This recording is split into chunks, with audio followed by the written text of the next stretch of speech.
अमचन music की शानदार प्रस्तुति।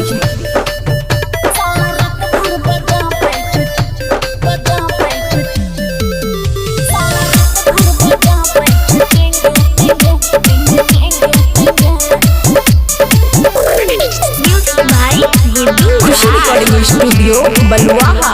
गए सुनना है गए हन भतार हमरा मिलल छै, दहिया के पुरजा हिलल छै।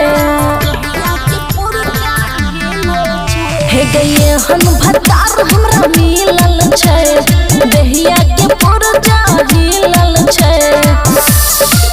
मन करे देखे दिए ठेंगे ठेंगे ठंगा ठंगा,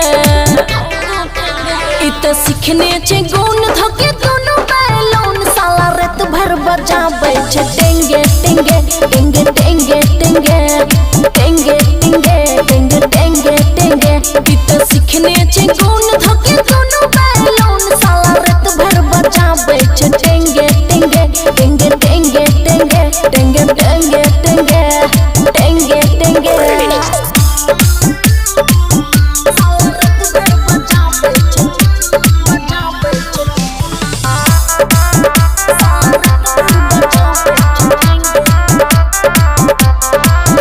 कबो लेफ्ट धरे छै कबो राइट धरे छै, साला हल्का नहीं धरे छै टाइट धरे छै।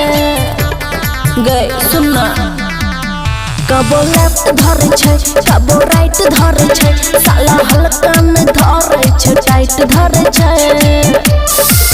लागे सजिया पर बोले छै बेंगे बेंगे बेंगे बेंगे, इत सीखने छै गुण धके दोनों बैलून। साला रात भर बजाबै छै टेंगे टेंगे टेंगे टेंगे टेंगे टेंगे टेंगे टेंगे टेंगे टेंगे, इत सीखने छै गुण धके दोनों बैलून। साला रात भर बजाबै छै टेंगे टेंगे टेंगे टेंगे टेंगे टेंगे टेंगे टेंगे टेंगे टेंगे।